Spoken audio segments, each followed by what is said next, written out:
அம்மா மீனா, நான் ஒரு மீன் எடுத்துக்கிறேன்.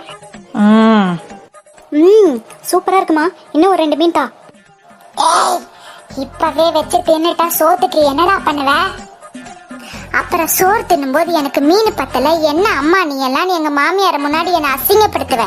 பிஞ்சு போடும் உனக்கு. என்ன மீன் பொரிக்கிறியா? எனக்கு ஒரு 2 மீன் கொடு. இந்த வந்துட்டார்ல இந்த வீட்டு லங்கோட லவக்கு. இவ பொம்பளை ரவடியாச்சே. லா பாயிண்ட்ஸ் எல்லாம் நிறைய பேசுவாங்க சகல. வாங்க சார் வாங்க. 4 கிலோ வாங்கி கொடுத்துருக்கீங்களே உங்க சம்பள காசுல. உங்களுக்கு 2 கிலோ, உங்க அம்மாக்கு 1 கிலோ, உங்க பெத்த பிள்ளைக்கு 1 கிலோ. அவனாவது பெத்த புள்ளையாச்சேன்னு சோறு போட்டு எல்லாம் பண்ணுவேன். நீங்க என் மாமியாரோட புள்ள. சோத்துல விஷம் வச்சு சாவடிக்க கூட தயங்க மாட்டேன் உங்களை. பாத்துக்கோங்க. அத்தாடி, மீன் கேட்டது ஒரு குத்தமா? என்னைய பேச வச்சிடாதீங்க. மாமியார் இருக்காங்களே நான் அமைதியா இருக்கிறேன். இல்லைன்னா இங்க நடக்கிறதே வேற. அமைதியா போய் அப்படி குத்த வச்சு உட்காருங்க. சமையல்